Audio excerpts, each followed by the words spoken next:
올 여름 파리 생제르맹을 떠날 것이 유력한 이강인이 아스널과 다시 한번 연결되며 화제입니다. 영국 더선은 아스널은 PSG 미드필더 이강인 영입을 고려하고 있다라며 미켈 아르테타 감독은 1월에 이 선수에게 관심을 보였다. 새로운 아스널 스포츠 디렉터인 안드레아 베르타는 그를 영입하기 위해 스쿼드에 자리를 마련하라고 독려할 예정이라고 보도했습니다. 또한 최근 프랑스 유력 스포츠지 레퀴프도 PSG는 이강인의 이적을 열어두고 있다.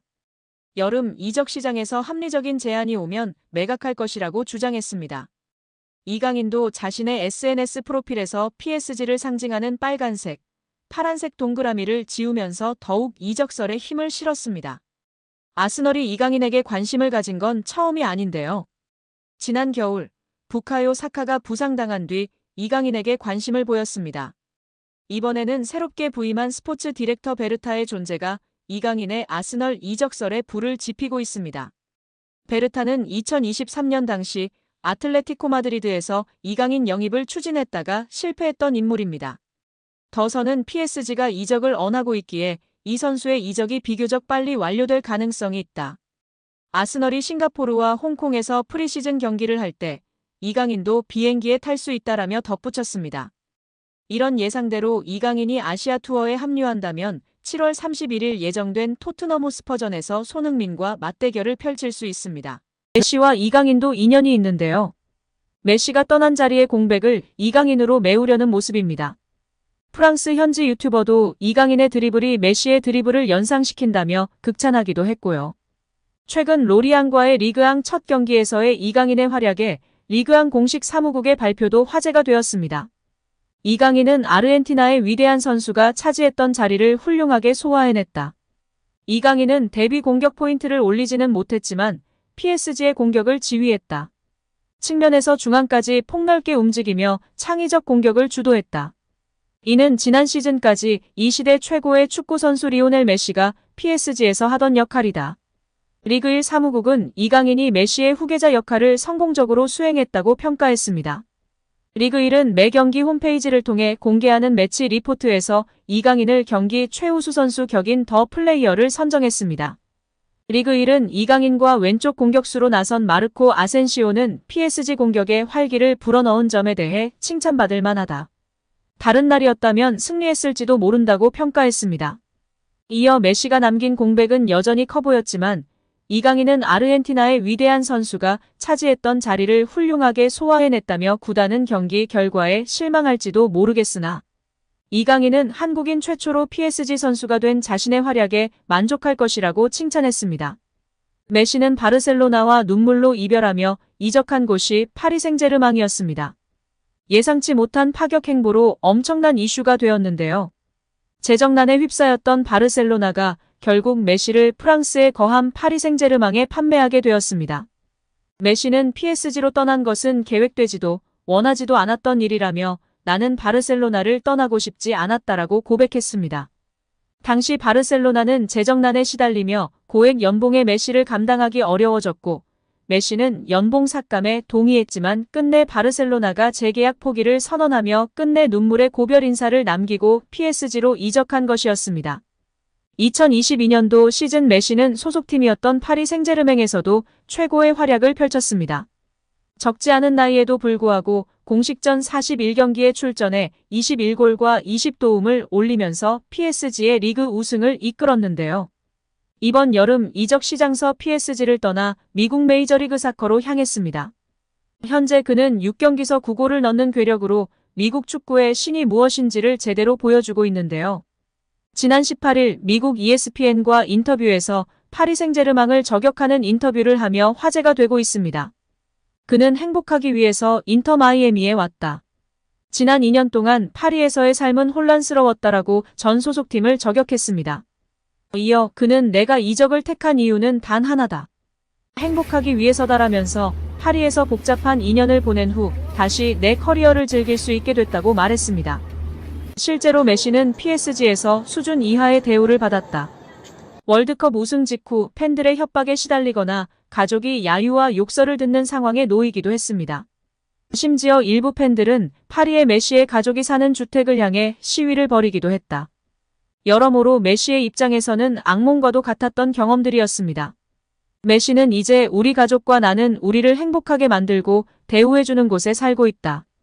단순히 축구를 넘어서 일상생활에서도 우리를 존중하는 곳이라고 강조했습니다. 파리 생제르맹 서포터즈는 과격한 것으로 매우 유명합니다. 큰 사건을 치르고 잠잠해진 것이 요즘인데요. 그래도 무시 못할 수준입니다. 최근에도 네이마르가 부상 및 부진할 때 네이마르의 집 앞까지 찾아가 항의하고 시위한 것은 유명한 일화 중 하나입니다. 이강인의 이적설이 이어지고 있습니다. 아스널, 맨체스터 유나이티드 등 프리미어리그 명문 구단뿐 아니라 어린 시절을 보낸 스페인 리그 복귀 가능성도 거론됩니다. 아직 구체적인 이적 협상은 진행되지 않은 상황인데요. 국내 매체 스포츠 경향 보도에 따르면 이강인 본인이 PSG를 떠나고 싶어 한다고 합니다. 구단이 이강인이 싫어서 방출하려는 것이 아니라 선수 본인이 팀을 옮기고 싶다는 이야기를 지인들에게 하고 있다고 합니다. PSG는 세계 최고 부자 구단 중 하나입니다. 카타르 정부 산하 투자기관 카타르 스포츠 인베스트먼트가 구단을 소유하고 있습니다. 이강인 연봉도 약 100억 원 수준으로 알려져 있습니다. 이처럼 안정적인 환경을 벗어나려는 이유는 무엇일까요? 아이러니하게도 너무 안정적인 환경이 자기 발전에 더 이상 도움이 되지 않기 때문입니다. PSG는 프랑스 리그 1에서 압도적인 전력을 자랑합니다. 최근 11년 동안 9번 우승했고 선수단 전체 시장 가치는 9억 2,350만 유로 약 1조 4,800억 원으로 세계 6위입니다. PSG보다 시장가가 높은 구단은 맨체스터 시티, 레알 마드리드, 아스널, 바르셀로나, 리버풀 뿐입니다. 그러나 유럽 대항전에서는 기대에 못 미쳤습니다. 챔피언스리그 우승은 없고 최고 성적은 2019년도 시즌 준우승입니다. 두 번 더 준우승했지만 지금은 8강, 16강 정도 실력입니다. 높은 연봉과 편안한 생활 속에서 안주하면서도 한계를 절감한 리오넬 메시, 네이마르, 킬리안 음바페는 자의반 타의반으로 팀을 떠났습니다. 이강인은 2019년 20세 이하 월드컵 골든볼을 수상하며 세계 최고 유망주 중 하나로 평가받았습니다. 그런데 PSG에서 성장세는 기대에 못 미치고 있는데요. 지난 시즌 프랑스 리그 23경기에 출전해 3골 4도움을 기록했습니다. 이번 시즌에는 26경기 6골 5도움을 마크했습니다. 공격 포인트는 늘었지만 평균 출전 시간은 64분에서 54분으로 줄었습니다. 게다가 이번 시즌 6골은 모두 2024년에 나왔고 올해는 골이 없는 상황입니다. 유럽 챔피언스리그 무대에서는 지난 시즌에 9경기에 출전하였고 1골 1도움을 기록했습니다. 올 시즌에는 11경기에 나서고도 공격 포인트가 없는 상황입니다. 성장하기보다 오히려 정체하는 느낌인데요. 루이스 엘리케 PSG 감독은 바둑돌을 옮기듯 선수들을 운용하고 있습니다. PSG는 리그 우승과 챔피언스리그 출전이 보장된 팀입니다. 이처럼 긴장감이 떨어지는 환경에서 더 이상 성장은 어렵다는 판단이 이강인의 결별을 결심한 배경으로 보입니다. 이강인을 잘 아는 지인은 이강인이 PSG를 싫어하는 게 아니다며 다만 팀 분위기가 전투적이지 않은 건 사실이다. 이강인은 더 많이 뛰고 더 싸우면서 성장할 구단으로 가기를 원한다고 말했습니다. 이강인의 축구는 기술 중심 철학을 가진 지도자에게 더 잘 맞는다.